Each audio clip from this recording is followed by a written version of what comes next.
Good afternoon, everybody. I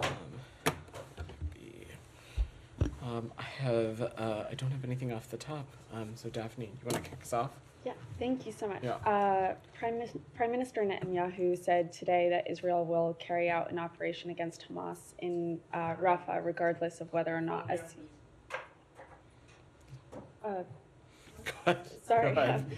regardless of whether or not a ceasefire and hostage release deal is reached. Is it still the case that the U.S. hasn't seen a credible plan for entering Rafah, and what will you do if they go ahead as Netanyahu is warning? That is correct.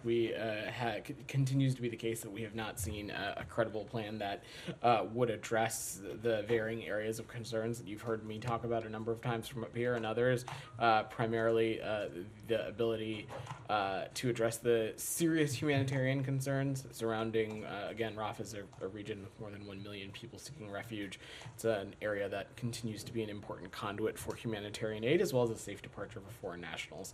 And so any kind of operation that does not address some of these key concerns would certainly be opposed by us. I'm not going to get into any hypotheticals, but this is something we're continuing to engage with our partners in Israel. Conversations continue to be happening at all levels, and we'll continue to press forward on those conversations and asking for what their plans may or may not be as it pertains to Rafah. And are you concerned that this warning that they would go ahead with whether or not a ceasefire and hostage deal is reached could derail hostage talks? I'm not going to speculate on that. What I can say, Daphne, is that we remain committed to reaching a deal for the immediate, for an immediate ceasefire that it secures the release of hostages and allows for additional steps to be taken in terms of surging humanitarian aid, and something that we hope will help bolster the protection of civilians as well. Follow up on that? Yeah, Israel's track record in heeding to the U.S. Statements or calls could be arguably not great. What gives you confidence, or what makes you think that Israel would in fact listen and hear your calls not to go into Rafah? I dispute with the premise of that a little bit, Leon. Over the course of this conflict, there have been a number of endeavors in which the United States has pressed for that we have seen our partners in Israel undertake, dating back to the beginning of this conflict, even in the early days of this conversation that we were having around humanitarian aid. We also continue to see steps being taken as it relates to their cooperation on a number of other lines of efforts in the humanitarian aid space. But both, look, when it comes to humanitarian aid, when it comes to the protection of civilians, and when it comes to a potential operation in Rafah, our answer continues to be we need to see more. We need to see more steps being taken. And as it relates to an operation in Rafah, we have yet to see a credible plan that would address the underlying concerns that I laid out to Daphne. Olivia, go ahead. Yeah.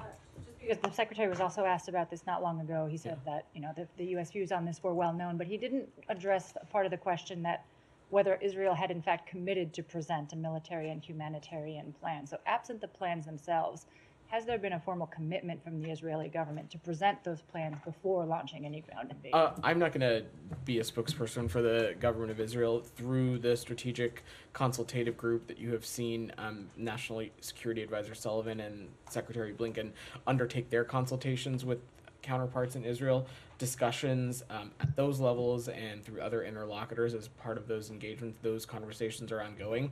As the Secretary said, the United States position on this could not be clearer. For how long we've been talking about this, we have expressed our serious concern about any kind of operation that does not address some of these key pieces, and will continue to stress and raise these very important issues. Thank you. I mean, I totally appreciate not asking you for the Israeli perspective on this, only whether the U.S. has actually received a commitment from the government to have formal plans presented prior to any invasion. I'm just not going to speak to further specificity about this process. I have two others on the region. Mind if I jump to Jillian, who's that, and then I'm sure we'll get to everybody. Go ahead. I'm just wondering if state has any comment or any information, anything today on the anti-Israel protests across, the nation now, really going from California all the way to New York. But a lot of these student protesters are accusing the Biden administration of being complicit in genocide.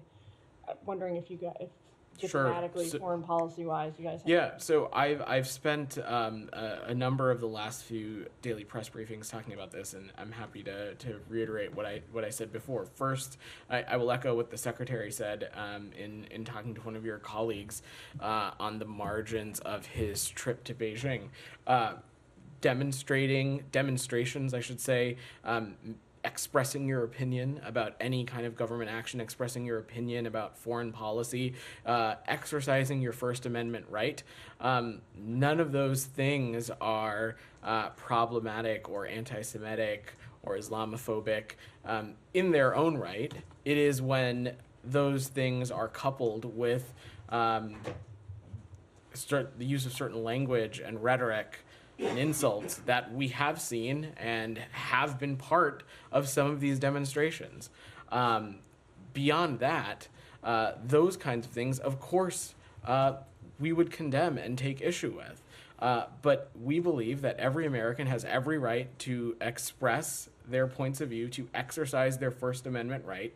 When it comes to policies that are that as it relate to any particular campus, those campus officials are better suited to speak to those policies that they have in place, both in terms of dealing with expressions of First Amendment rights or otherwise. I'm not in a space to speak to that. But of course, everyone has every right to make their point of view heard. And from our perspective, across this administration, we've made clear that we insist that these happen in a peaceful, nonviolent manner. And any kinds of these demonstrations, when they are paired with or coupled with rhetoric, language that is anti-Semitic, Islamophobic, essentially insults or targets someone for just who they are, that's deeply problematic. Quick follow-up. One Yeah. thing that's kind of new, Yeah. as far as I'm aware, Mm-hmm. is you're seeing regimes now, like the Iranian regime. China started to weigh in, the governments, and criticize the Biden administration's response to these protests. We saw overnight the Chinese saying that the way, the U.S. government is responding is violating these students' rights. Do you have a comment on the adversaries using the opportunity to criticize? The policies and procedures as it relates to demonstrations, protesting, things like that may or may not exist on a particular college campus or may not exist in a particular town, city, or municipality. It is certainly not in the remit of the State Department, so I am not going to even delve into that. There's other agencies that are better suited to speak to that. But what I can say broadly, we of course support anybody to be able to express themselves and to exercise their First Amendment rights.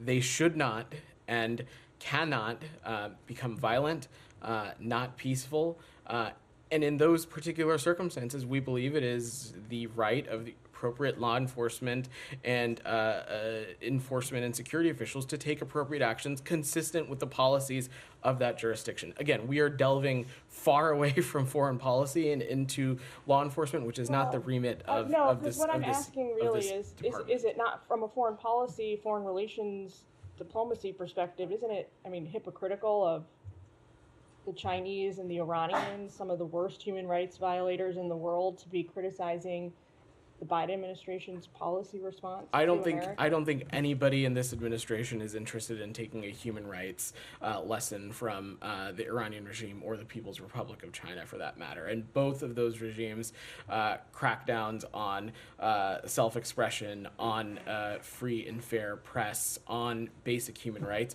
is clear.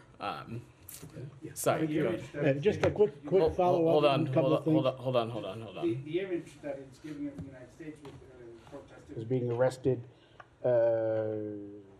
not necessarily the one you would want to have.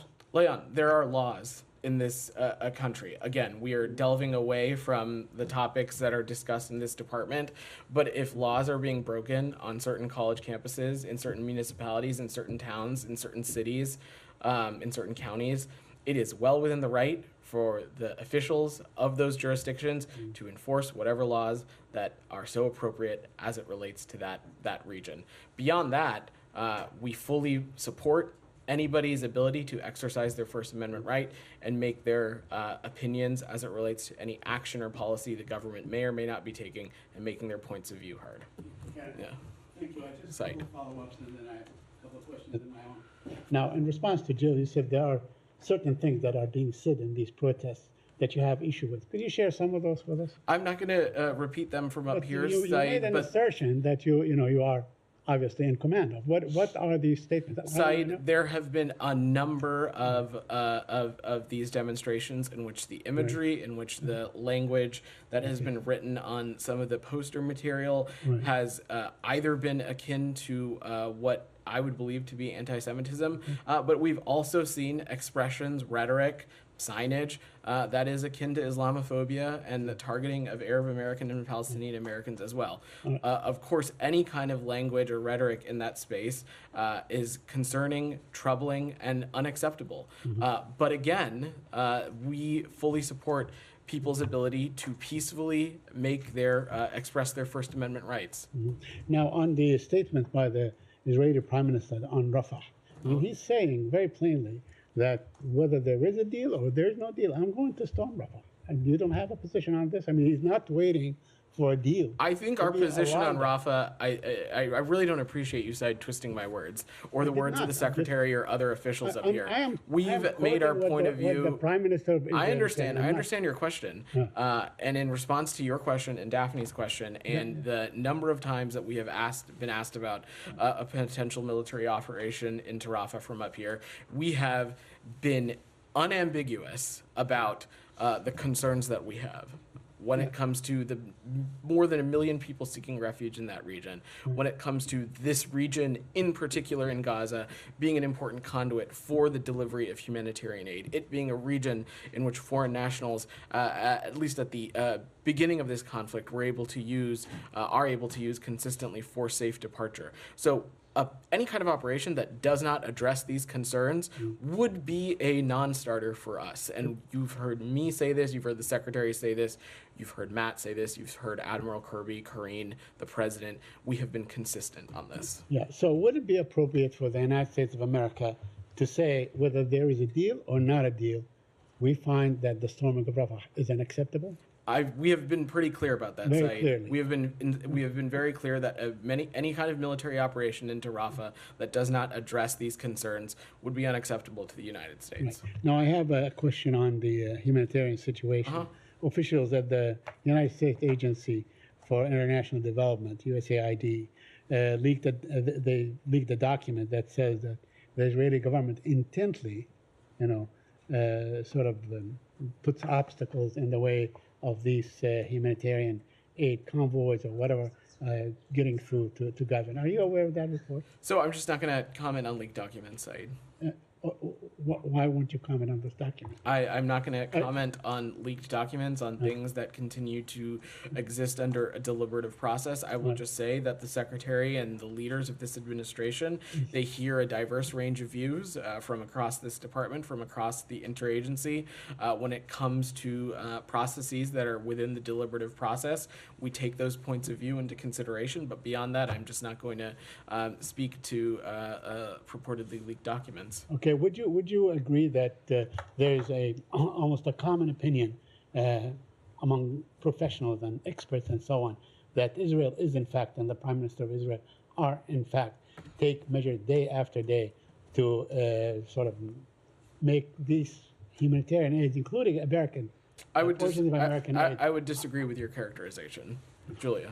Thank you. I know the State Department and Secretary Blinken have made clear that the ICC doesn't have jurisdiction, in your view, over the Palestinian conflict. But I wanted to get your response to remarks from Netanyahu just today, especially in context of the conversation we just had about the campus protests. He said, branding Israel's leaders and soldiers as war criminals will pour jet fuel on the fires of anti-Semitism, those fires that are already raging on the campuses of America and across capitals around the world. Do you agree with that assessment that it's anti-Semitic for the ICC to pursue Netanyahu, and what do you make of him connecting this to the So, protests? fundamentally, at the heart of this, Julia, we do not believe that the ICC has jurisdiction over this issue. And that's what the crux here. Beyond that, I'd let the Prime Minister and officials within the Israeli government clarify or offer any commentary on his comments. But at the crux of this for the United States is that we do not believe that the ICC has jurisdiction on this. That being said, we work closely with the ICC in a number of key areas. We think that they do important work as it relates to Ukraine, Darfur, Sudan. But again, on this particular instance, they just do not have jurisdiction.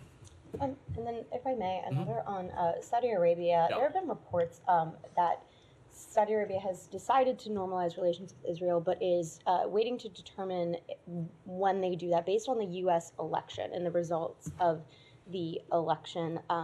What do you make of Saudi Arabia potentially weighing this presidential election so much when the urgency is now? So I'd defer to officials in the Saudi government to speak to their position. I'm not a spokesperson for them. What I can say from the United States is that we also have been unambiguous about how we feel that a more integrated Middle East region is better for not just the interests of the United States, but it is better for peace and stability in the Middle East region. It is also something that we believe other officials across the Middle East region and Arab world view this as well. We are continuing to work this. We think that Israel's further integration in the Middle East region can unlock additional benefits. It can offer greater security, which is in the interest of the United States. It's in the interest of the people of Israel, and it's also in the interest of other partners as well. But of course, we also are continuing to stress and underline the importance of doing everything we can to reaching a deal for an immediate ceasefire, one that releases the hostages, one that allows a surge of humanitarian aid into the region as well. Go ahead, Nadia. I don't know if somebody asked you about this or not, but I want to ask you about the Amnesty International report. Go ahead. Okay. So basically, Amnesty just published its report. I don't know if you've seen it in details, but they say there is a reasonable evidence that Israel has committed war crimes, gross violation of human rights, and violation of international humanitarian law. I'm just wondering, I mean, with something as serious as this from a very reputable organization that normally use it to talk about rogue states, etc., when they finding and they publish their reports, why the State Department still now has not published anything to either contradict or to support other human rights organizations being talking about what's happening in Gaza? So first, I've not seen that specific report, Nadia, but I think you were in the briefing room just about a week and a half ago, in which we when we unveiled the 2024 Human Rights Report, in which there was in fact a section outlining Israel and the Palestinian territories. When it comes to the current conflict in Gaza, and I've spent a number of days talking about this, we are continuing to assess what is happening on the ground. We have a number of tools at our disposal to look into what is happening on the ground, and if required, hold appropriate and relevant parties accountable. You've heard us talk a great deal in this briefing room about Leahy. You've heard us talk a great deal in this briefing room about the Churg process. We continue to have those options as well as other avenues under the Foreign Assistance Act to look into these things. And as in any conflict zone, Nadia, this work is ongoing, and we are feeding into that process in close coordination with not just our embassies and consulates, but also civil society, independent media reporting of such things, and of course, NGOs as well. Can you just assure us that actually you treat Israel the same way as you treat any other country that found in violation of international law? Because what we hear from you is all the statements and some actions, like we see with the settlers. But many believe that when the Prime Minister of Israel pick up the phone, call the White House, the finding is changed and delayed and pushed, just like we heard about even the Secretary. We were together in in Italy when he assured us that we're going to hear about this report, about the Leahy report and the violation of using U.S. weapons, but we haven't heard about it. So I just wanted an assurance from you that actually Well, they're taking these things I serious. spent about 50% of the daily press briefing yesterday talking about it, so I would take issue with how you laid that out. There are absolutely, we hold Israel to the same standard that we hold any country with, and that is with in Gaza, outside of Gaza, anywhere. International law, international humanitarian law needs to be followed and it needs to be abided by. And when we find violations or when we find issues that are concerning, not only do we raise them with the Israeli government, we will take appropriate actions consistent with the systems and tools that we have in the United States to take appropriate actions. I spent a great deal of yesterday talking about the Leahy process in which we found 5 violations of gross violations of human rights. So when we see issues, we will not hesitate to take appropriate action. There is no different standard or different set of rules when it comes to any country on which we have a relationship. Okay, just one final Yeah. clarification. The secretary said that the offer they give to Hamas is generous. Who decide what is generosity? Is it the United States and Israel? What does it? Is it Arab partners in the Saudi summit that they decide is generous? I mean, I guess my question: how do you define what is generous? So, Nadia, over How the is course different? of this conflict, we have seen Hamas move the goalpost, renege on agreements that they have made as it relates to part of this deal. And so the secretary was simply underlining the fact that we are in this position in which Hamas has a generous offer on the table, and it's imperative for them to move and to act on it as swiftly as possible. Olivia, go ahead. Yeah. Just one point of clarification on Leahy, which I know you amply addressed yesterday, but you mentioned yesterday that the process was open-ended, right? It was subject to the MOU that exists between the Israeli government and the United States. This new information that Israel has provided with regard to the 5th unit, can it continuously supply new information with regard to that unit until the U.S. sort of adjudicates in a particular direction, or is this a finite set of information on whose basis the U.S. will decide whether to take punitive I would say the information is definitive, and it is more that consistent with the memorandum of understanding that we have.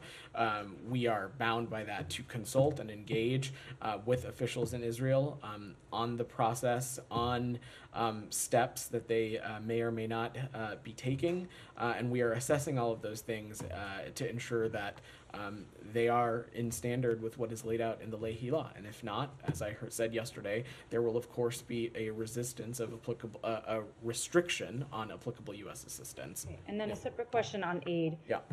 The secretary from Jordan earlier mentioned the opening of new crossings into northern Gaza. I was hoping you could just update us on the overall metrics on the volume of aid that's going in and how that compares to what the U.S. believes is necessary. So, look, we are still very much in the same place that we were when David Satterfield came and talked to you all. We have seen some measurable steps in the right direction. Northern crossings, including Erez and Zakim, are preparing to reopen. We are seeing that routes from Jordan and Ashdod are showing progress, but not fully yet realized. And southern crossings, specifically Kerem Shalom and Rafa, have seen some fluctuating numbers of trucks, but trending in the right direction. This is all to say that we still need to see more. And some metrics that I can offer is that on April 25th, approximately 303 trucks entered Gaza, according to the UN, 282 trucks via Kerem Shalom and 21 trucks via Rafa. That is not nearly enough, but it is a step in the right direction. We want to continue to see more. And I know also we spend a lot of time up here talking about trucks and their inflows and outflows, possibly because it might be the most digestible metric out there it is when they're talking about this issue. But ultimately, when we talk about humanitarian aid, it is great to see trucks enter Gaza. It is even better when the humanitarian aid that enters Gaza is getting to the Palestinian people, to Palestinian civilians who need it. And we will continue to work closely with the government of Egypt, government of Jordan, government of Israel, and relevant NGO partners, including the United Nations, to ensure that that final step is happening and it's getting to the places it needs to go. Go ahead. I've asked several times about the right to defend oneself for Palestinians, and out of this room we've heard that the U.S. does not exhibit any double standards. And today in the West Bank, the Israeli occupation forces chased, beat, and threw off a roof a 32-year-old man, Palestinian man, Hassan Mansia, near in the Hebron district. Also, the Israeli forces attacked at least 2 schools with tear gas, inside and outside schools in the Hebron and Jenin districts, where students were and teachers, and some of them experienced some suffocation. Since October 7th, we've had 95 minors that have been killed in the West Bank. I asked before, do Palestinians have a right to defend themselves? I'm not talking about rogue individuals. I'm talking about as far as a legal authority to defend Palestinians. Does the State Department view that Palestinians have a right and duty to defend themselves? So, look, I have not seen those reports that you outlined. I'm happy to look into them, and I have no doubt our partners in the IDF may be able to share more. What I can say is that actions like these, if true, they are destabilizing. They contribute to a deteriorating security situation, and they are not in the interest of Israel's own security. And when we have seen actions like this, when we see actions from, we believe quite strongly that these kinds of activities take us away from a two-state solution, and they feed into further instability. Okay. But does the Palestinian Authority have the right to defend its citizens? Absolutely it does. Absolutely it does. Okay. Go ahead. Follow up on the campus protests. Question. The U.S. government, everybody from President Biden on down to here at the podium, has been quick to call out anti-Semitism at these protests, but there's also been an enormous number of examples of Islamophobia and racism from counter-protesters. Why doesn't the administration denounce that as well? And would you do that here? You can check the transcript. I did. Well, and let me ask you about Netanyahu's, the news on Netanyahu today, where he said that even if there's a hostage deal, they're still going to Rafa. You gotta be on time. You gotta come to the briefing on time. Did you get asked about that this morning? Too. Come on, man. Go ahead. Thank you. Thank you. Today, photos of pair in Gaza were published. My question, will the Palestinian Authority, PA, be the one who will control this pair? Sorry. The port.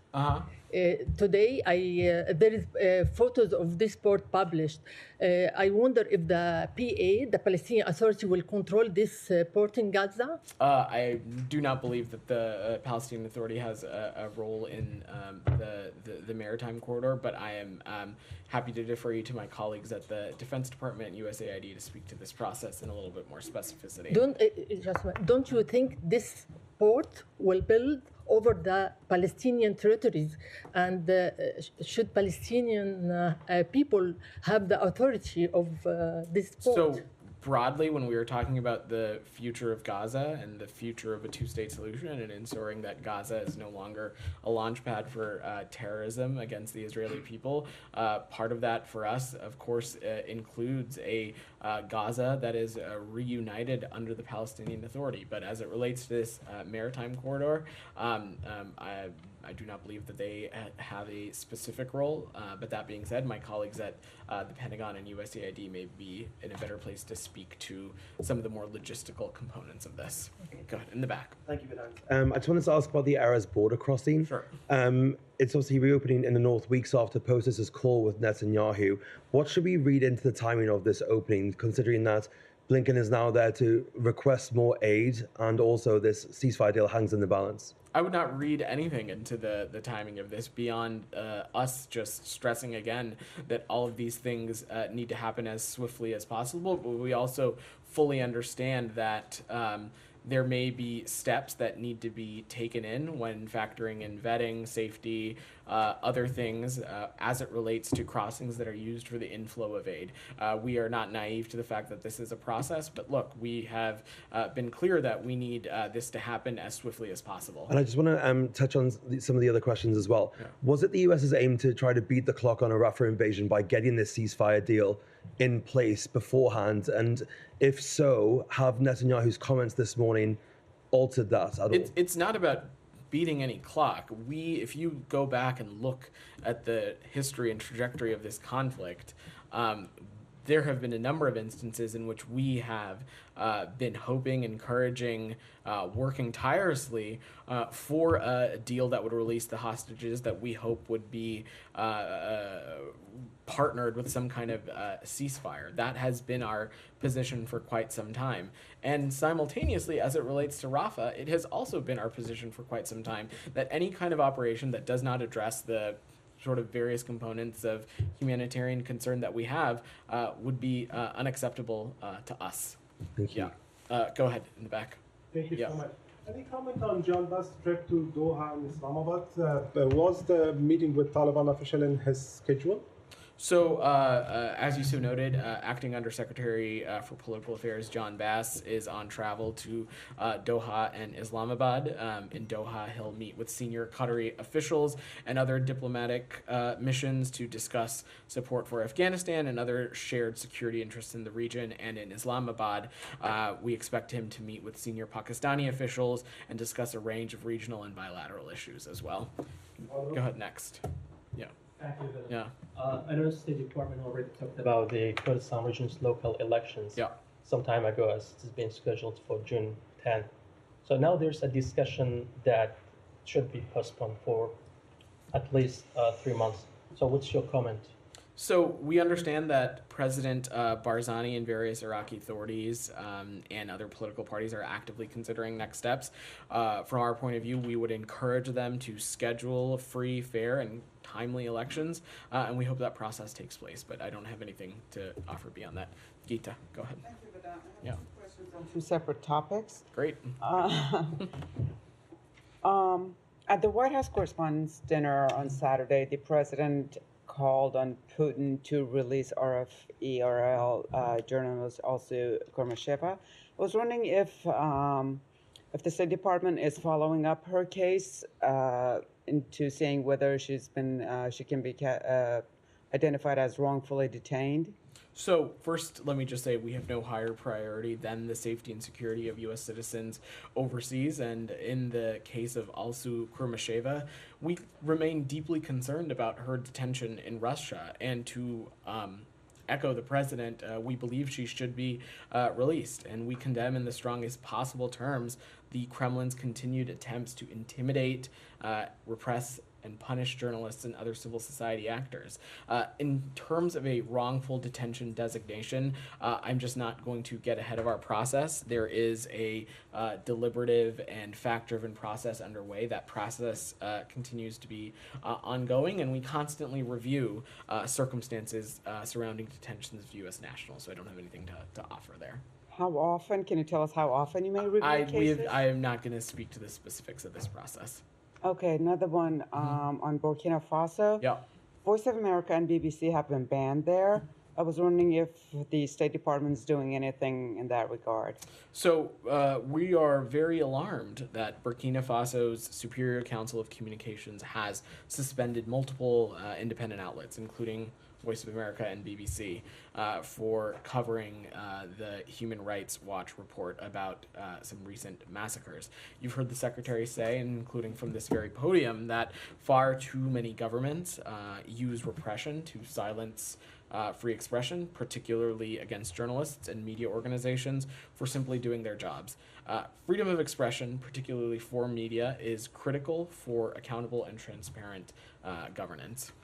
Go ahead, Alex. Thank you, Vedant. Go ahead, Alex. Thank you, Vedant. Talking about free journalism, but you don't You're interrupting your colleague, Jalil. This is my third time. You are not giving me a chance. I'm happy to come to you. I'm happy to come to you after. Alex, go ahead. Thanks so much, Vedant. Can you please clear up, either validate or kill alive some of the reports claiming that the U.S. has eased some of the sanctions on Russian banks, including the central bank, to allow some energy-related operations? Why? I'm not sure what reports you're referring to, Alex. What I can just say broadly, though, is that when it comes to our efforts to hold the Russian Federation accountable for its infringement on the territorial integrity and sovereignty of our Ukrainian partners, we have not taken our foot off the gas going back to February of 2022 since this invasion occurred, and we will continue to take steps both to continue to support our Ukrainian partners, but also through sanctions, export controls, and other measures, hold the Russian Federation accountable. So there is no shift at all? There is no policy shift at all. Thank you. And Poland today handed official request to the United States to host nuclear weapons in Poland. Do you have any reaction? I don't have any comment for you on that. I'm sure my colleagues at the Pentagon can speak to that greater. Sure, thanks so much. And final topic on Armenia, Azerbaijan. Secretary spoke with both leaders over the weekend. Any reason to why he called this? Any like intel or any concern did he want to convey? And separately on Azerbaijan on human rights, portion of the discussion was about human rights. But hours after that call, Azerbaijan arrested another civil society leader. So how much is it the reflection of functional relationship? So first, let me just say, Alex, it should come to no surprise to you that this is an area of the world that the Secretary himself is personally deeply engaged on. And over the course of his time as Secretary, he has had regular engagements at regular intervals with both of these countries. And our engagements with both of them are ongoing. And we continue to believe that a peace is possible here. And that's something that we're going to continue to work towards. On the second question that you raised, we are deeply troubled by the continuing arrests of members of Azerbaijani civil society, most recently Anar Mammadali, and we urge the Azerbaijani government to immediately release all individuals who are unjustly detained. Jalil, go ahead. Thank you very much, Mr. Vedant, and thank you very much, State Department, for bearing with these 9 years. Just one question, and then if you allow me, I'll ask another question. How do you feel when journalists here are friends with the same podium people from the U.S. since last 2 decades, and you guys, this administration, since last 2 years, if a journalist doesn't agree with you, you just ignore them? I mean, this is the beauty of this newsroom. This is the beauty of this press room. Why you guys not feel bad to be treating somebody like this? Like, what's the reason? I'm sorry, who are we treating in what way? I'm talking about this gentleman right here. Since last 2 years. Did something happen to you? Sir, I feel very ignored. I ask one question and you pass me. I don't get First of all, it is never a guarantee that everyone gets a question every day. We try our best to get to everybody, but sometimes we're dealing with the confines of time. And I will just say, Jalil, in my time up here, and Matt's time, and Ned's time, we have taken questions from you pretty regularly. Yeah, I don't agree, but anyway, Rabia, thank you go very ahead. much. I just have a question about. You just used your one question, so I'm gonna move on now. Go ahead. I had a follow-up question on Kabul expansionism. The Undersecretary is going there. The region has terrorism going then on. You half should of the ask country that question, Jalil. Then half of Afghanistan is under no education for girls. The Undersecretary is going. How do you feel talking to a nation where terrorism is once again growing up? Today in Kabul, 6 people were killed. Every week there is terrorism. Why is the undersecretary holding talks with the Taliban if the girls do not have education? And what's your interest there? So let me just say a couple things. First, I will just, since you've gotten us way off topic, if you have a question, you should ask a question, not waste your colleagues' time about other things. Secondly, I'm not aware of any travel to Afghanistan by any undersecretary, but let me just say that when it comes to our engagements with the Taliban, we engage when it is in the United States' interest to do so. This is the best way to not just protect U.S. national interests, but also support the Afghan people. Engagement allows us to speak directly with the Taliban, and it's an opportunity for us to continue to press for the immediate and unconditional release of U.S. nationals in Afghanistan, including those who we have determined to be wrongfully detained. We'll also use those opportunities to directly talk about the Taliban's commitments to counterterrorism. And of course, as always, human rights is also on the agenda. Rabia, Thank you very go much. ahead. Thank you very much. Do you have anything on the talks between Turkey and the U.S.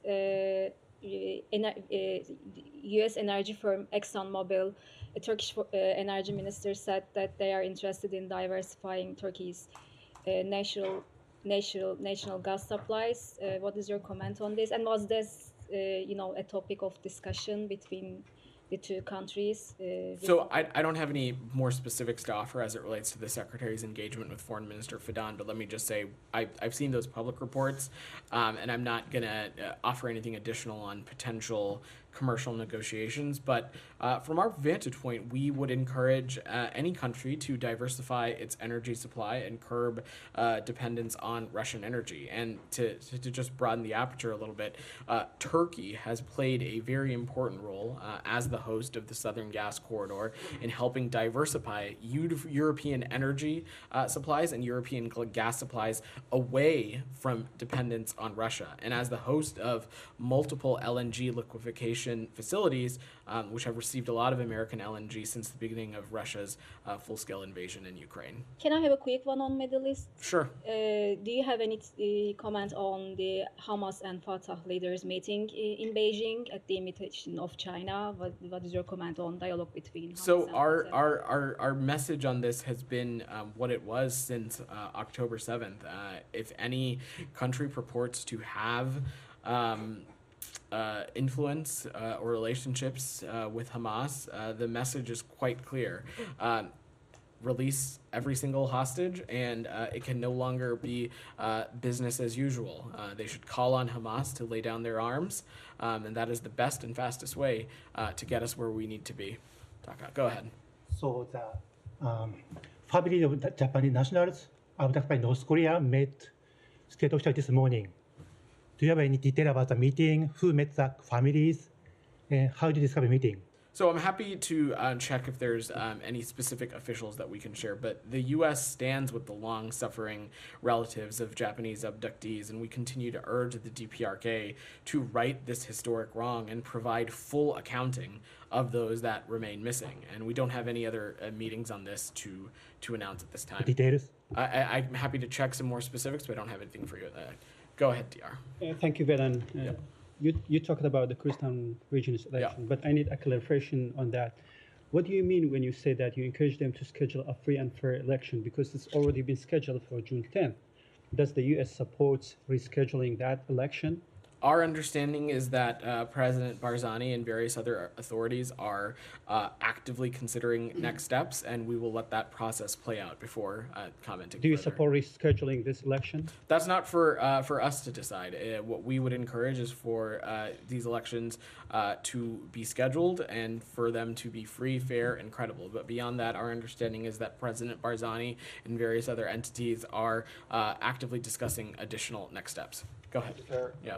Pakistani ambassador in Washington, D.C., Sardar Masood Khan, recently talked about the importance of Pakistan-U.S. security cooperation and the need to bolster Pakistan's defense capabilities due to regional challenges. Do you have something to tell us what kind of strategies or initiatives both of our countries are working out to enhance security cooperation? Yeah, so the United States and Pakistan have a shared interest in combating threats to regional security, and we support Pakistan's efforts to combat terrorism and ensure the safety and security of its citizens in a manner that promotes the rule of law and protection of human rights.